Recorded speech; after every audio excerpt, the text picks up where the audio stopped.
Hi friends, welcome back to my channel.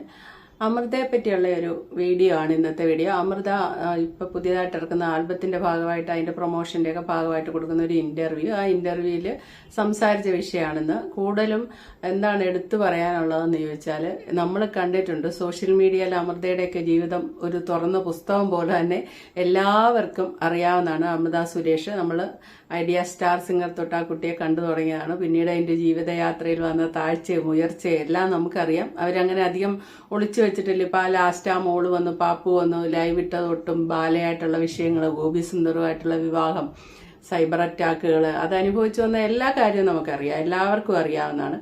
അപ്പോൾ ഇപ്പോൾ കൊടുത്തൊരു ഇൻ്റർവ്യൂവിൻ്റെ അകത്ത് ഗോപി സുന്ദറുമായിട്ടുണ്ടായിരുന്ന ജീവിതത്തെ പറ്റിയൊക്കെ പറയുന്നുണ്ട്. പിരിയാനുണ്ടായ കാര്യമായിട്ട് പറയുന്നതല്ല, പിരിഞ്ഞത് എങ്ങനെയാണ്, രണ്ടുപേരും ഉഭയസമ്മതപ്രകാരം എന്നൊക്കെ പറയുന്ന പോലെ വേണമെങ്കിൽ രണ്ടുപേരൂടെ എടുത്ത് ഒന്നിച്ചൊരു തീരുമാനം എടുത്ത് അങ്ങോട്ട് പിരിയുവാണ് ഉണ്ടായത്. അതുകൊണ്ട് രണ്ട് കൂട്ടർക്കും അങ്ങോട്ടും ഇങ്ങോട്ടും നല്ല റെസ്പെക്റ്റാണ്. ഇപ്പോഴും ആ ബന്ധം അങ്ങനെ പോകുന്നു. അതേസമയത്ത് ഇപ്പുറത്ത് ബാലയായിട്ടുള്ള ബന്ധം നമുക്കറിയാം. ബാലയുടെ ക്യാരക്ടർ ഒരു നാർസിസമാണ്, ഒരു വല്ലാത്ത ഇതാണ്. തോക്കൊക്കെ കയ്യിലുണ്ട്, എപ്പോൾ വേണേലും വെടിവെച്ച് കൊല്ലാം എന്നൊക്കെ പറഞ്ഞ് അമൃത പറയുന്നൊക്കെ നമ്മൾ കേട്ടിട്ടുണ്ട്. എന്താണേലും അതൊരു സൈഡിൽ അങ്ങ് നിൽക്കട്ടെ. അമൃത ഈ ഗോപി സുന്ദറിനെ പറ്റി പറയുമ്പം, ഗോപി സുന്ദറിന്റെ അമ്മ മരിച്ചപ്പോൾ ഒരു പോസ്റ്റൊക്കെ ഇട്ട് സോഷ്യൽ മീഡിയ പങ്കുവെച്ചായിരുന്നു. അവരുമായിട്ട് അമൃത നിൽക്കുന്ന ഫോട്ടോയൊക്കെ ഇട്ടിട്ട്. അപ്പോൾ ഗോപി സുന്ദറുമായിട്ടുള്ള ബന്ധമൊക്കെ പിരിഞ്ഞതിന് ശേഷമാണ് അമ്മ മരിച്ചത്. ഒരു വർഷം കണ്ടേ ആയിട്ടുള്ളതെന്ന് തോന്നുന്നു. അന്നേരം വീണ്ടും അമ്മയോടുള്ള സ്നേഹം കാണിച്ചുകൊണ്ട് പോസ്റ്റൊക്കെ ഇട്ട് അതിനെപ്പറ്റി ആങ്കർ ചോദിക്കുന്നു കേൾക്കാം. നമ്മൾ ഒരാളെ സ്നേഹിക്കുന്നു, അയാൾ നമ്മുടെ ജീവിതത്തിൽ നിന്ന് കടന്നു പോകുന്നു. അയാൾക്കും നേരത്തെ ഞാൻ പറഞ്ഞ പ്രതിപക്ഷ ബഹുമാനം എന്ന് പറഞ്ഞ പോലെ അയാൾക്ക് കൊടുക്കുന്ന ഒരു കൈൻഡ് ഓഫ് കെയർ ഉണ്ട് അമൃത. അതായത് ഒരാൾ അയാളുടെ അമ്മ മരണപ്പെട്ടപ്പോ അവരോടുള്ള എല്ലാ സ്നേഹവും ഒരു പോസ്റ്റിൽ ഉൾപ്പെടുത്തുകയാണ് ചെയ്തത്. അതെനിക്ക് ഭയങ്കര ഹാർട്ട് വാമിംഗ് ആയിട്ട് തോന്നി. അതായത് രണ്ടുപേര് പിരിഞ്ഞു പോയാലും അവരുടെ ഇടയിൽ കൊടുക്കുന്ന മ്യൂച്വൽ ബഹുമാനം, ഊഷ്മളത, അതൊരു മാതൃകയാണ്. അതൊരു നല്ല മാതൃകയാണ്. എനിക്കതൊന്ന് പറയണം. ഞാൻ പറഞ്ഞില്ലേ, നമ്മള് അന്ന് ഏത് സമയത്താണ് ഒരു ഡിസിഷൻ എടുത്തത്, അന്ന് നമ്മൾ 100% ഇഷ്ടത്തോടെ ചെയ്തൊരു ഡിസിഷൻ ആയിരുന്നു. അന്ന് അവരുടെ അമ്മ എന്റെ അമ്മയെന്ന് ഞാൻ പറഞ്ഞോണ്ടിരുന്നല്ലേ, അതൊരു കാലം കഴിയുമ്പോഴത്തേക്കും നീ പോടാ എന്ന് പറയാൻ പറ്റുമോ നമുക്ക്? അത് ശരിയല്ലല്ലോ. അപ്പൊ അന്ന് എന്റെ ജെന്യുവൻ ആയിട്ടുള്ള ഇമോഷൻ ആയിരുന്നു, അത് അവിടെ നിൽക്കുന്നുണ്ട്, അതിപ്പോഴും അവിടെ ഉണ്ടാവും.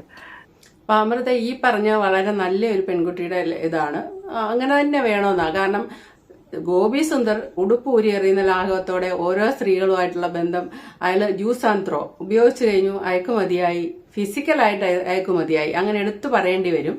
അല്ലാതൊന്നുമില്ല. അയാൾ ആ ഒരു ആകർഷണത്തിലാണ് നിൽക്കുന്നത്. അത് എന്റെ താല്പര്യം കെട്ടടങ്ങുമ്പോൾ എറിഞ്ഞു കളയുക, അങ്ങനെയാണ് അയാൾ ചെയ്യുന്നത്.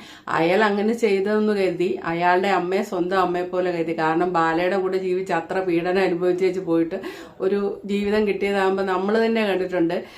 ഒരു പക്വതയില്ലാത്ത അത്ര സന്തോഷമായിരുന്നു അമൃത ആ സമയത്ത് സോഷ്യൽ മീഡിയ പ്രകടിപ്പിച്ചിരുന്നത്. പല വീഡിയോകളെല്ലാം പോസ്റ്റ് ചെയ്യുക, ഹണിമൂണിനായിട്ട് അതിലെല്ലാം പോയതെല്ലാം എടുത്തിടുക, അങ്ങനെ എന്തോ ഒരു വെട്ടിപ്പിടിച്ച പോലെ ഒരു ആവേശം, അതിനനുസരിച്ചുള്ള അറ്റാക്കും ഉണ്ടായിരുന്നു. ആ ഒരു കാലഘട്ടമാണ് ശരിക്കും പറഞ്ഞാൽ അമൃതയുടെ പേര് കളഞ്ഞത്. ശരിക്കും ഗോപി സുന്ദറുമായിട്ടുള്ള വിവാഹവും അതിനോടനുബന്ധിച്ച് കാട്ടിക്കൂട്ടിയ കുറെ കാര്യമാണ് സൈബർ അറ്റാക്കിന് ഇടയായത്. സത്യത്തിൽ അതാ ഒരുപക്ഷെ ഓവറായിട്ട് അത്രയും മേൽ ജീവിതത്തിൽ ദുരന്തങ്ങൾ അനുഭവിച്ചതിന് ശേഷം ഒരു നല്ല അനുഭവം കിട്ടിയപ്പം അങ്ങ് അമിതമായിട്ട് ആഹ്ലാദിച്ചു പോയതായിരിക്കാം. ആ സമയത്ത് കിട്ടിയ അമ്മയെ സ്വന്തം അമ്മയെപ്പോലെ സ്നേഹിച്ചതുകൊണ്ട് അവർ മരിച്ചപ്പം ഫോട്ടോ ഷെയർ ചെയ്യുകയൊക്കെ ചെയ്ത് ആദരാഞ്ജലി പറയുകയൊക്കെ ചെയ്ത് അതൊരു മാന്യത തന്നെയാണ്. അതിലിപ്പം ഇയാളുമായിട്ടുള്ള ബന്ധം പിരിഞ്ഞല്ലോ, അല്ലെ ഇയാൾ ഇങ്ങനെ എന്നെ ഉപേക്ഷിച്ച് കളഞ്ഞല്ലോ എന്നോ അങ്ങനെയൊന്നും വിചാരിക്കുന്നതിൽ ഒരു കാര്യമില്ല. ഇവരങ്ങനെ ഒരാളെ ഉപേക്ഷിച്ചല്ല, അവർ രണ്ടുപേരൂടെ ഒന്നിച്ച് തീരുമാനം എടുത്താണെന്ന് നമ്മൾ പറയുന്നുണ്ട്. ഗോപി സുന്ദറിന്റെ ഒരു പ്രത്യേകത അതാണ്, ഉപേക്ഷിച്ചു പോയ ഒരു സ്ത്രീയും ഗോപി സുന്ദറിനെ പറ്റി കമാന്നൊരു അക്ഷരം കുറ്റം പറയല്ല. അതെന്താണെന്നുള്ള ഞാൻ ഇത് കേട്ട് കഴിഞ്ഞിട്ട് പറഞ്ഞുതരാവേ. അതേപോലെ തന്നെ ഭയങ്കര സ്ട്രെങ്ത് തരുന്ന ഒരു മനുഷ്യനാണെന്നാണ് എനിക്ക് മനസ്സിലാക്കുന്നത്. പുള്ളിയുടെ കാര്യത്തിൽ പറയുകയാണെങ്കിൽ ഞങ്ങളുടെ ഇടയിൽ ഞങ്ങളും ഈ പറഞ്ഞ മാതിരി ഒരുപാട് നന്നായി വരണം എന്ന് ആഗ്രഹിച്ചു. കാരണം എന്റെ ഒരുപാട് വർഷത്തിന് ശേഷം ഞാൻ അടുത്തൊരു ഡിസിഷൻ ആയിരുന്നു. അപ്പോൾ ആളും ഞങ്ങൾ രണ്ടുപേർക്കും മ്യൂസിക് എന്ന് പറയുന്ന ഒരു കാര്യമുണ്ട്. അപ്പൊ ഞങ്ങൾ രണ്ടുപേരും ഇത് നന്നായി പോകണമെന്ന് 100% ആഗ്രഹിച്ചിരുന്നു, വിശ്വസിച്ചിരുന്നു. പക്ഷെ ഒരു പോയിന്റ് കുറച്ച് കഴിഞ്ഞ് വന്നപ്പോ, അല്ലെങ്കിൽ നമ്മൾ അങ്ങനെ പോസ്റ്റ് ഒന്നും ഇടൂലല്ലോ, അത്രയും വിശ്വസിച്ച്. കാരണം ഞാൻ അത്ര ആഗ്രഹിച്ചിരുന്നു ആ ഒരു സമയത്ത് ഉണ്ടായിരുന്നു. അത് ഒരുപക്ഷെ നമ്മള് കുറെ വർഷത്തിന്റെ ഒരു എന്താ പറയാ വേദനയും ഡിസ്റെസ്പെക്റ്റും ഒരുപാട് എന്താ പറയാ ഉപദ്രവങ്ങളും ഒക്കെ കഴിഞ്ഞ് ഒരാൾ നമ്മളെ സപ്പോർട്ട് ചെയ്യാൻ വരുമ്പോൾ അതെനിക്കൊരു വലിയ കാര്യമായിരുന്നു. അത് അന്നും അദ്ദേഹം ചെയ്തിട്ടുണ്ട്, ഇപ്പോഴും അദ്ദേഹം അമൃതയെ പറ്റി പറയുമ്പോൾ അമൃത ജീവിതത്തിൽ എടുത്ത തീരുമാനങ്ങൾ രണ്ടും എടുത്തിയാട്ടമായിരുന്നു. ബാലയെ വിവാഹം കഴിക്കുക, ഗോപി സുന്ദറിനെ വിവാഹം കഴിക്കുക എന്നുള്ള രണ്ട് തീരുമാനവും എടുത്തിയാട്ടമാണ്. പക്വതയില്ലാത്തതായിരുന്നു. അത് ആ പ്രായത്തിന്റെ ആയിരിക്കാം, ചെറിയ പ്രായത്തിൽ അങ്ങനെ സംഭവിച്ചു. പിന്നെ ഗോപി സുന്ദറിനെ പറ്റി പറയുമ്പം ഈ പിരിഞ്ഞുപോയ ഒരു സ്ത്രീകൾക്ക് പോലും സത്യത്തിൽ ഒന്നും ദോഷം പറയാനില്ല, അവർക്ക് കുറ്റം പറയാനൊന്നുമില്ല. അതുകൊണ്ട് അവരിപ്പോ ഒരു കുറ്റവും പറയില്ല. ഞാൻ അതിനെ വിലയിരുത്തുന്നത് എങ്ങനെയാണെന്നറിയാം.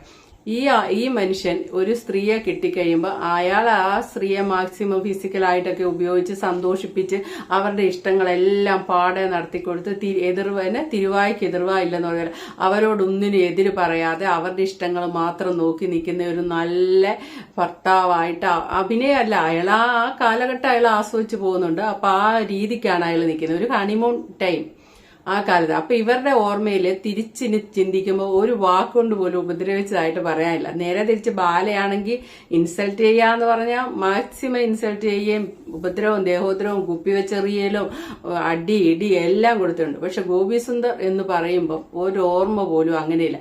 പക്ഷെ അതിന്റെ അവസാനം നിങ്ങളൊന്ന് ആലോചിച്ച് നോക്കിക്കേ.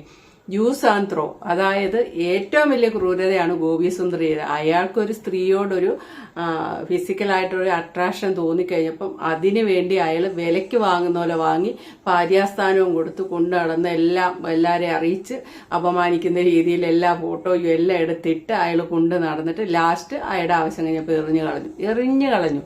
അത്രയേ ഉള്ളൂ. അത് എല്ലാത്തിലും വലിയ ക്രൂരതയാണെന്ന് ഞാൻ പറയുള്ളൂ. പക്ഷെ ഈ സ്ത്രീകള് ആദ്യ വിവാഹം കഴിച്ച ആ സ്ത്രീ ആണേലും അമൃതയാണേലും ഇവര് തിരിഞ്ഞു നോക്കുമ്പോൾ ഇയാളെ പറ്റി ഒരു മോശവും പറയാനില്ല. കാരണം ഒരു ഉപദ്രവമില്ല, പാട്ടും സംഗീതവും എല്ലായിട്ട് ഒത്തുപോകുന്ന ഒരു ലൈഫ്. ഓർമ്മകളിലോട്ട് തിരിഞ്ഞു പോയാൽ മൊത്തം മതിരിക്കുന്ന ഓർമ്മകൾ മാത്രം.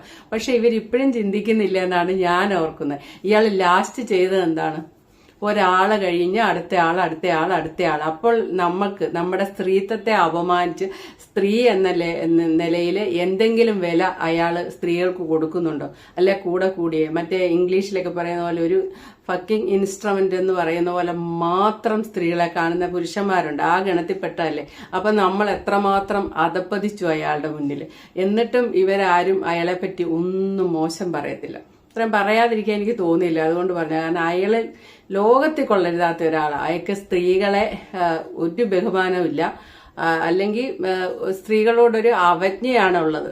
വെറുതെ ഇങ്ങനെ ഉള്ള ഒരു ഉപകരണം അങ്ങനെ കാണുന്ന പുരുഷന്മാരില്ലേ. സ്ത്രീ എന്ന് പറഞ്ഞാൽ അവരെ സംബന്ധിച്ച് വെറും ഒരു എന്തിനൊക്കെ ഉപയോഗിക്കുന്ന ഒരു ഉപകരണം ഉണ്ടല്ലോ, ആ ഉപകരണം. അതിന്റെ അപ്പുറം ഒന്നുമില്ല. അമ്മയാണ്, പെങ്ങളാണ്, ഭൂമിയാണ്, ദേവതയാണ്, ഇതൊന്നുമില്ല. ഒരു അംശം പോലും ഒരു റെസ്പെക്റ്റും സ്ത്രീക്ക് കൊടുക്കാത്ത ഒരു വ്യക്തി. അയാളെ പറ്റി പറയുമ്പോൾ ഇവർക്കൊക്കെ ഇപ്പോഴും 7 നാക്കാണ്.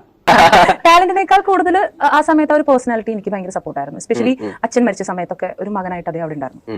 അപ്പൊ അതൊക്കെ എനിക്ക് ഒരിക്കലും മറക്കാൻ പറ്റാത്ത കാര്യമാണ്. പിന്നെ നമ്മള് മുമ്പോട്ട് വന്ന സമയത്ത് ഇത് അദ്ദേഹത്തിന്റെ ബോഡി വീട്ടിലേക്ക് കൊണ്ടുവന്ന സമയത്ത് അവിടേക്ക് സൂം ചെയ്യണം, അതായത് ബോഡിയിലേക്ക് സൂം ചെയ്യണം. ആ സമയത്തൊക്കെ ശരിക്കും എന്താ പറയാ, ഞാൻ എപ്പോഴും പറയാറുണ്ട്, ആ ഒരു വ്യക്തി ചിലപ്പോൾ എന്റെ ലൈഫിൽ വന്നത് അച്ഛന് ചിലപ്പോൾ ഒരു മരുമകൻ കർമ്മങ്ങൾ ചെയ്യാനും കൊള്ളി വെക്കാനും ഒക്കെ യോഗ ഉണ്ടായിരുന്നുണ്ടാവും. ആ ഒരു വർഷത്തിന് വേണ്ടി മാത്രം അദ്ദേഹം വന്നു. അത് കഴിഞ്ഞ് ഞങ്ങൾ മുമ്പോട്ട് പോയപ്പോൾ ഞങ്ങൾക്ക് മനസ്സിലായി ഇത് മുമ്പോട്ട് പോയാൽ അത് ഇപ്പോൾ ഉള്ള ഒരു സ്നേഹം ബഹുമാനം ഇല്ലാണ്ടാവും. പിന്നെ അത് ചീഞ്ഞ് അടിയായി എന്തിനാ അങ്ങനെ പോണേ. അപ്പൊ ഞങ്ങൾ രണ്ടുപേരും കൂടെ എടുത്ത ഒരു തീരുമാനമാണ്, വേണ്ട.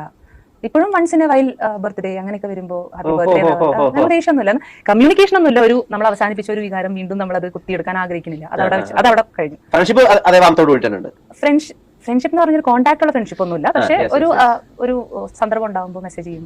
അങ്ങനെ ക്രിസ്മസ്, ന്യൂ ഇയർ, ബർത്ത്ഡേ ഒക്കെ വരുമ്പോൾ അങ്ങനെ അറിയുള്ളൂ.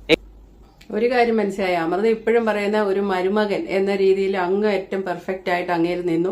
അച്ഛൻ മരിച്ചപ്പോൾ കർമ്മം ചെയ്യാനും എല്ലാം ആയിട്ട് അതിനുവേണ്ടി നിയോഗിച്ച ഒരു ബന്ധം പോലെയാ തോന്നുന്നൊക്കെ ഗ്ലോറിഫൈ ചെയ്ത് സംസാരിക്കുന്നുണ്ട് അമൃത. ശരിക്കും പറഞ്ഞാൽ അങ്ങേരെന്താ ചെയ്തെന്ന് എനിക്ക് മനസ്സിലാകുന്നത് എന്താ വെച്ചാൽ, അങ്ങേര് അന്നേരം ആടി തിമിർത്തുകൊണ്ടിരുന്ന വേഷം ഒരു നല്ലവനായ ഭർത്താവിന്റെ വേഷമാണ്. ആ നല്ലവനായ ഭർത്താവ് എന്ന് പറയുമ്പോൾ മറു സൈഡ് മരുമകനൂടെയാണ്. അപ്പൊ അമ്മായി അച്ഛൻ മരിക്കുമ്പോൾ ഒരു മരുമകൻ പെർഫെക്റ്റ് ആയിട്ട് നിൽക്കണം, എങ്ങനെ നിൽക്കണം അതേ അവിടെ ചെയ്തുള്ളൂ. ആ റോള് ശരിക്കും കൈകാര്യം ചെയ്തു എന്ന് മാത്രമേ ഉള്ളൂ. അല്ലാതെ അതിൻ്റെ ഉള്ളിലൊന്നും ഒരല്പ ആത്മാർത്ഥത പോലും ഇല്ല. ഉണ്ടെങ്കിൽ ഇവരൊരേ തൂവൽ പക്ഷികൾ എന്ന് പറയുന്ന പോലെ ഒരേ മേഖലയെ വർക്ക് ചെയ്യുന്നവർ, അവര് തമ്മിൽ യോജിച്ചു പോകണ ഏറ്റവും നല്ലതാണ്. ഇനിയിപ്പോൾ ആദ്യ വിവാഹം ഒന്ന് കഴിച്ചതാണ്. അത് 2 മക്കളുണ്ട്. ഗോപി സുന്ദർക്ക് മുതിർന്ന മക്കളുണ്ട്, ആൺകുട്ടികൾ നമ്മൾ കണ്ടിട്ടുണ്ട്. ആ വൈഫിനെ കണ്ട അതിസുന്ദരിയാണ്. അവരിപ്പോഴും നല്ല ചെറുപ്പമായിട്ടിരിക്കുന്ന ആ മക്കളെ കാണാനും എല്ലാം നല്ല സ്റ്റാൻഡേർഡും തോന്നിക്കുന്ന ഒരു ഫാമിലി. അത് ഉപേക്ഷിച്ചിട്ട് പിന്നെ അടുത്ത ആളെ കെട്ടി, മേയ ഹിരണ്യോ അങ്ങനെ അവരെ കിട്ടി. അത് കഴിഞ്ഞ് അമൃതയെ കിട്ടി. അപ്പം ഇവരിലൊന്നും ഇയാൾ തൃപ്തനായിട്ട് പൂർണ്ണനാകാതെ ചാടി ഇപ്പോഴും മറ്റെന്തൊക്കെയോ ആയിട്ട് ഓരോരുത്തരുടെ കൂടെ ഇങ്ങനെ പോവായിരുന്നു. അപ്പം അയാൾ ഓരോ വേഷം ഒരാളെ അടുത്ത് അയാൾ ചെയ്യുമ്പോൾ അയാൾ ആ ഒരു വേഷം, മരുമോന്റെ വേഷം പെർഫെക്റ്റ് ആയിട്ട് ചെയ്തെന്ന് മാത്രമേ ഉള്ളൂ. അല്ലാതെ അതിനെയും മഹത്വൽക്കരിച്ച് കാണിക്കുകയാണ്, അല്ലെ കാണാനാണ് അമൃത ഇപ്പോഴും ശ്രമിച്ചുകൊണ്ടിരിക്കുന്നത്. എൻ്റെ അഭിപ്രായത്തിൽ ആ ഗോപി സുന്ദറുമായിട്ടുള്ള ബന്ധം ഇന്റർവ്യൂവിന് വേണ്ടി ഇങ്ങനെ പറഞ്ഞതായിരിക്കാം ചിലപ്പം. അതല്ല എങ്കിൽ അമൃത ഇപ്പോഴും അതിന്റെ യഥാർത്ഥ വശങ്ങൾ തിരിച്ചറിഞ്ഞിട്ടില്ല. അയാൾ കൂടെ നിന്ന് അത്രയും കാലം വളരെ നല്ല ഓർമ്മകൾ മാത്രമാണ് സമ്മാനിച്ചെങ്കിൽ അത് വെച്ച് അയാളെ ഇഷ്ടപ്പെടുന്നുണ്ട്. അതിന്റെ അവസാനം എന്താണ് ചെയ്തത്? രണ്ടുപേരും ഒന്നിച്ച് തീരുമാനമെടുത്ത് പിരിഞ്ഞു എന്ന് പറയുന്നുണ്ട്. ഒരാളെ മടുത്തിട്ട് അവോയ്ഡ് ചെയ്യുമ്പോൾ പിന്നെ എന്നാ ഇനി നിൽക്കണ്ടെന്ന് മറ്റേ ആൾക്കും തോന്നും. ഇങ്ങനെയൊക്കെയാണ് ബന്ധങ്ങൾ ഡിവോഴ്സിലോട്ട് എത്തുന്നത്. അല്ലാതെ ഒരു ഫിലിം സ്റ്റാറിന്റെ ഇന്റർവ്യൂ ഞാൻ കണ്ടിട്ടുണ്ട്. ഒരു വീടിന്റെ ഹാളിലിരുന്ന കല്യാണത്തിന് ശേഷം ഡിവോഴ്സ് ആകുന്നതിന്റെ തൊട്ടു മുന്നേയുള്ള മാസങ്ങളിൽ കല്യാണത്തിന് ശേഷം കുറച്ചുനാൾ കഴിഞ്ഞിട്ട് അവരൊന്നിച്ച് TV കാണാതിരുന്നാൽ പോലും ഒരു വാക്ക് സംസാരിക്കാൻ അവർക്ക് ലാസ്റ്റ് ആയപ്പോൾ ഇല്ലാതെ വന്നത്. അവർക്ക് പരസ്പരം സംസാരിക്കാൻ ഒരു വിഷയങ്ങളില്ല, അല്ലെ അവർക്ക് പരസ്പരം സംസാരിക്കാൻ ഒരു ഇഷ്ടമില്ല. നമുക്കൊക്കെ അത് സങ്കല്പിക്കാൻ പറ്റും. നമ്മുടെയൊക്കെ വീട്ടുകളിൽ എപ്പോഴും അടിയും കുസ്തിയും വഴക്കും സ്നേഹവും എല്ലാം കൂടെ ഇടകലർന്നവർ പോകുന്നതല്ലേ. പക്ഷെ ഇങ്ങനെ ഒന്ന് ചിന്തിച്ചു നോക്കി, രണ്ട് വ്യക്തികൾ ഭാര്യയും ഭർത്താവും മാത്രം താമസിക്കുന്ന ഒരു വീട്ടിൽ ഒരു ഹാളിലിരുന്ന് TV കാണുമ്പോൾ അവർക്ക് പരസ്പരം എപ്പോൾ നോക്കിയാലും ഒന്നും സംസാരിക്കാൻ പോലും ഇല്ലാത്ത ഒരു അവസ്ഥയിൽ എത്തിച്ചേരാന്ന് പിന്നെ പിരിയുന്നതല്ലേ നല്ല. അപ്പൊ അമൃതയൊക്കെ പറയുന്ന കേൾക്കുമ്പോൾ എനിക്ക് അതാണ് ഓർമ്മ വരുന്നത്. എന്നിട്ട് പിന്നെ അയാൾ അന്ന് ഒപ്പം ജീവിച്ചപ്പോഴത്തെ നല്ല കാര്യം പറഞ്ഞ് അയാളെ പുകഴ്ത്തുന്നതിനോട് എനിക്കൊരു അഭിപ്രായം യോജിക്കാൻ തോന്നുന്നില്ല. അപ്പോൾ okay, thank you for watching. അടുത്ത വീഡിയോ കാണാം.